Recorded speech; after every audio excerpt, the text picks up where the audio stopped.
a channel, the hotel channel, that was interviewing one of their employees. And this individual, he is a doorman at St. Regis in New York. It's one of the most prestigious hotel in the world. This gentleman's job is to open the door, greet the customers, and then close the door. He's been doing it for 20 years.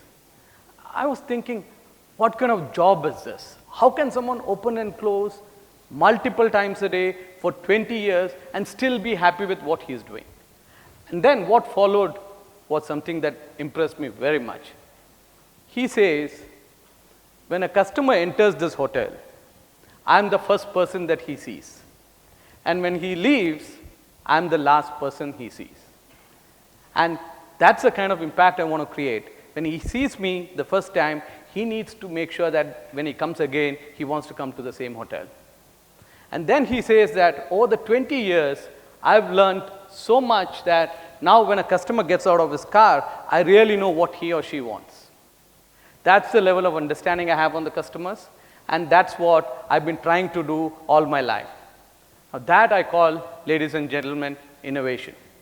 Especially in the service industry that we operate, I come from the IT services industry, it's very, very important to understand what a customer wants. If you don't understand, then we'll be obsolete. Now, today, I want to talk about what is learning. Is learning something that you go to classrooms, study, go back, write your exams, and get a job and settle down? That's not learning. Learning is something that you apply on a daily basis. That's something useful for you and the rest of the people around you. So let me get to what's all about in this industry, what's happening in this industry as we speak. The last 60 years, this is the state of the industry, and these are companies that have been listed in the New York Stock Exchange. 89% of these companies have vanished. They have been either bought up by other companies, or they've declared for bankruptcy, or they are not relevant anymore. Why has this happened? This has happened because of some of the creative destruction that's happened throughout the life cycle. Not a single company in the industry can claim that they have the pole position in terms of leadership. It changes every day. Take the example of Kodak. How many of you know the Kodak movement? We would have seen so many Kodak studios. We would have gone there, taken pictures. Kodak was the first to introduce the disposable cameras. They were the first to introduce the digital camera. Unfortunately, their board members thought that by introducing digital cameras, they're going to cannibalize the revenue. They said, we are into the print and film business. If we are going to introduce digital, what are we going to do with all this film and print media? So let's not do it. There was some other intelligent genius who said, let me introduce that, and they are nowhere. We know what happened to Kodak. Similarly, there are multiple examples that we can talk about. Every company needs to innovate. And in the service industry, it's particularly important for us who are part of their innovation journey to give them ideas. This morning, we had the speakers talk about how do we make sure that we create that environment. And I want to talk about some of the DNAs, the changing mechanism. How do companies start adapting to this kind of a change? We talked about bigger is better. Right? Companies have been saying that I want to buy more companies, I want to grow bigger and bigger. How many of you know about Uber? So Uber is a taxi company. This morning, Mr. Reddy talked about Uber. Uber has 55 employees when it got sold to Facebook. And you know what their cost was? They were sold for $19 billion. Now, how do you equate $19 billion with 55 people? In IT industry, we say that we have 20,000 people or 100,000 people and our revenue is 10 billion. Right? Now, in this product business, you just created an app that's an online SMS texting tool. Now, my dad says, he calls me, he's 66. He has not had a formal education. He comes back and says, can you WhatsApp your photo ID? Because he wants to book an appointment for the other card. So he said, can you WhatsApp your photo ID? Now, that is how simple technology is. That's how it has helped a lot of people. Similarly, let us look at what's happened to this Maggie fiasco. Right? How many of us would claim that we had Maggi noodles in the last 10 days? Even if you try to do it, most of the shops won't have Maggi. Think about it, what would have happened 15 years ago? A similar fiasco would have happened. The company would have acknowledged, yes, we have some issues, we are going to address it. They would have gone back, fixed it, there would have been a statement, and we would have gone back to our good old days of consuming Maggi. Now what's happened? The CEO of Maggi has gone out publicly. If you go to the Twitter handle of Maggi, the CEO says, our products are safe. We are doing whatever we can to make sure that we are back in the market. And the CEO is trying to impress. He's trying to be proactive in telling the consumers like us, saying that you need to consume our products. What's going to happen if we don't consume? If we're not going to consume, there's a huge financial impact, let alone the financial impact. The biggest impact is the reputational impact that it's going to have on the entire Nestle products. This wouldn't have happened without the social media. One individual not being happy is going to have a cascading effect on the products that's being sold. And this kind of effect can bring down a company. That's what technology can do. Now, similarly, all of us here, the crowd is entirely from colleges, universities. This is the kind of change that has happened in the last 10 years. 20 plus programming frameworks that have come in. 35 new programming languages have come in. 98% adoption rate for open source systems. Now, there are some students here. If you were to study all of this, would it be possible? You'll go mad, right? It's increasingly getting complex. But if you look at the fundamental things, there's a set of 4 or 5 different languages on which the entire foundation is built upon. The focus in terms of getting those fundamentals right is very, very important. And added to that, you have these cycles of releases into production. People say that you want to build the product once or the software once, and you want to deploy it in any number of devices, right? Each phone company comes with a different form factor. One guy releases a 2-inch screen, another guy releases a 10-inch screen, another guy goes to 20-inch screen. Now Apple is going to come with 12 inches. Now all of these form factors come up with their own different technological challenges. So responsive UI and code once, deploy anywhere are the areas where most of the companies are focusing now. With this kind of an environment, with this kind of a maze that's built in, how do we learn things? This brings me to an interesting example of Khan Academy. Can I know if any one of you have heard about Khan Academy? Good. There's a lot of people, and Khan Academy is there in India. And I want to go and take a step back and look at how Khan Academy is impacting high school and students in the higher secondary. Now, there was an interesting article by Professor Dipankar Gupta. He's a well-known social scientist in Times of India. I think Monday or Tuesday this article came out. He says, India stands 62 in terms of the overall knowledge quotient across the world, just behind Armenia and Jordan. But every year, the cutoff marks for the engineering and the medicine exam is going up. If you score 99.9%, you're still not going to get an admission. Now, what do? Do we give them 101 and say that everyone gets admitted? It's getting so crazy in terms of getting admission. But look at the intellectual level. Does it mean that India's intellectual level is increasing? Folks, think about it. If you read this article, he goes on to say what's the issue. Okay? I don't want to spend time in terms of explaining that, but I just want to make a point here that where do we stand? The knowledge that we have gained, is it useful for what we are doing when we get into a job? Now, what does Khan Academy believe in? They believe in you can learn anything, anywhere, any place at your own pace. This is very, very important. Okay? This morning, Mr. Reddy talked about how do you do a flipped class. That's exactly what Khan Academy is trying to do.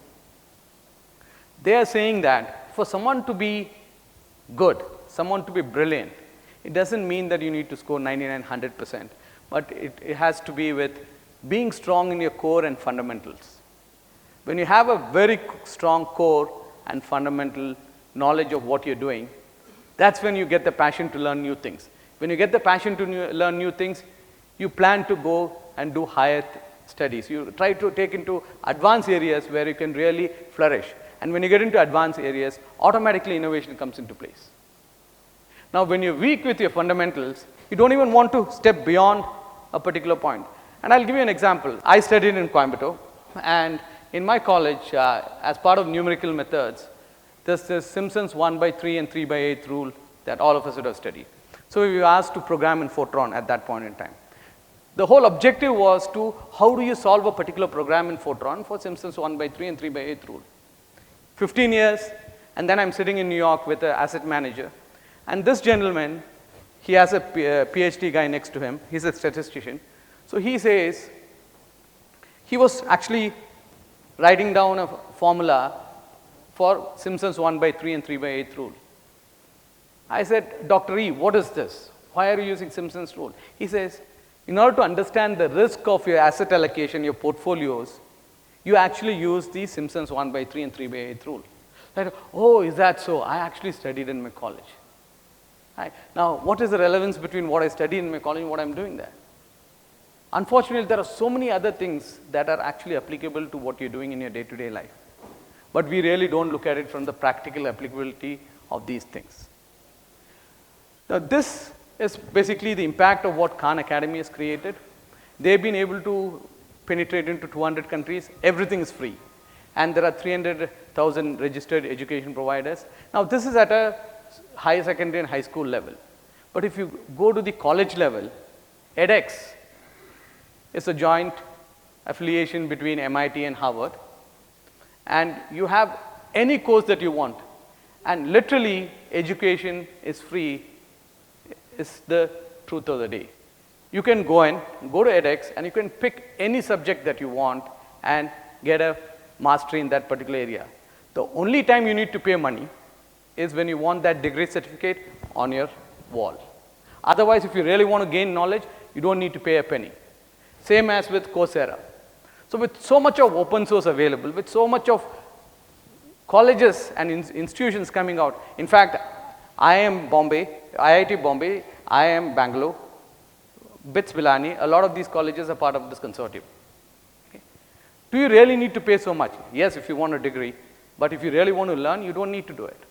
So my son, who was 12 years old, this was 2 years ago, I went and bought a race chip for my car. This is a chip that increases the horsepower of your car. I got this, and I had this manual. I was trying to fit it. He was 12-year-old at that time. He comes and says, Dad, what are you trying to do? I said, I'm trying to fix this. And he was standing next to me, and then he just vanished. He came back after 5 minutes. He said, Dad, take the screwdriver, yank this out. Take it out, put this in. I said, do you know what you're saying? He said, yes, Dad, I know what I'm saying. I said, okay, fine. I took it out, and again, I kept asking him at least 10 times. By the time I finished the saying, do you know what you're doing? He kept saying, yes, Dad, I know. Why don't you stop asking and start doing what I'm telling you? I went and fixed it. And after all of that was done, he says, now start the car.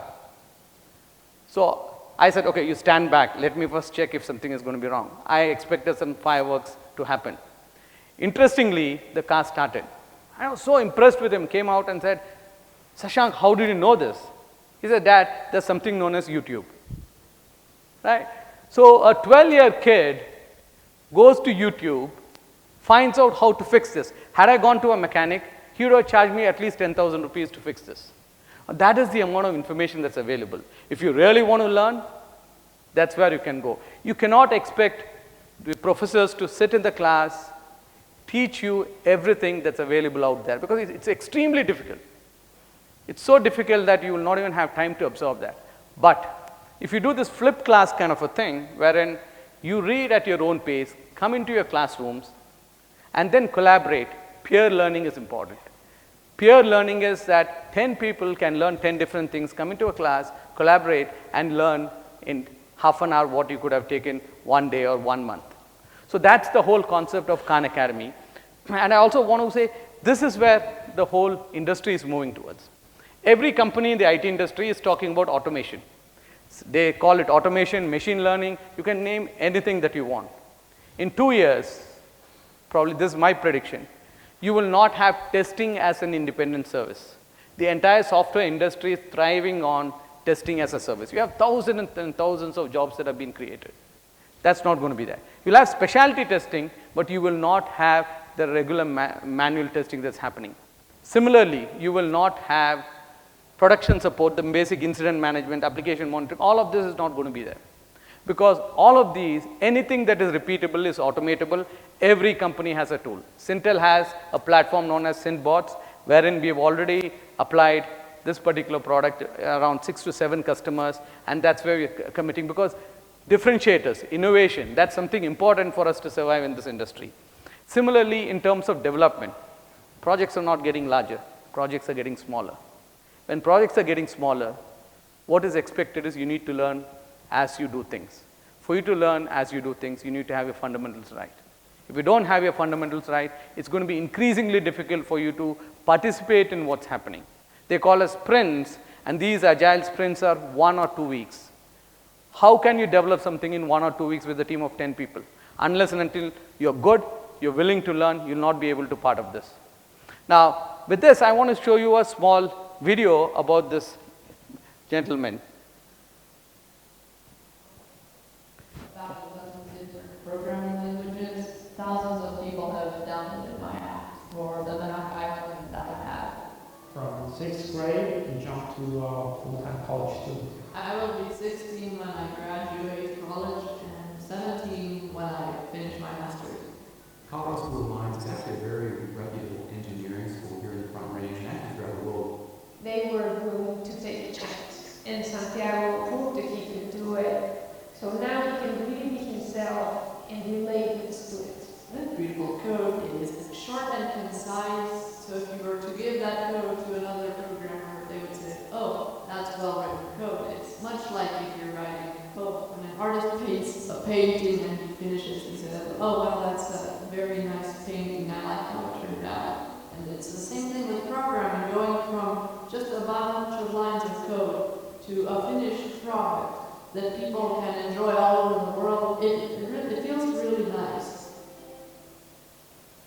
So now, why do you need 16 years of education to actually write code? And everyone wants to get into software because there's money in it. But do you really need the 16 years? Some if you take your kindergarten, some schools have 3 years, 4 years of kindergarten. So totally 20 years if you consolidate that. Do you really need 20 years of experience to really do what Santiago is doing at 14?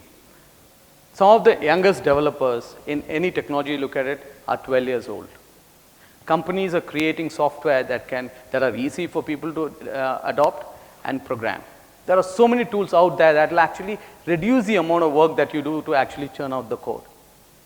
But in this kind of an environment, I want to leave one thought with you in terms of what I think. There's a lot out there. What you have learned is just a handful. And for us to excel in what we are doing, we need to specialize, not generalists. We need to stop producing generalists who can go and get any job that they want, and rather than creating specialists who really want to do what they want to do, rather than going out and saying that, I want to get a job. We should move away from saying that I want to get a job because of which I want to study. I want to pass the entrance exam so that I can get a job and then I can get into a company. Should change. Okay? You should create individuals who can actually create jobs. One bit of information, Apple has actually paid $30 billion for developers who have actually deployed application in the App Store till now. $30 billion, which means 30,000 people are millionaires by now. Who knows, we would have a few millionaires in this crowd. But looking at some of the projects that you have done, it's really impressive.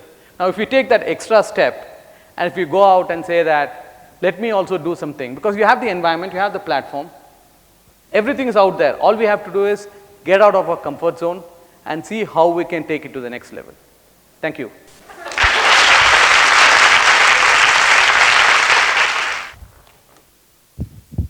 Thanks, Saravanan.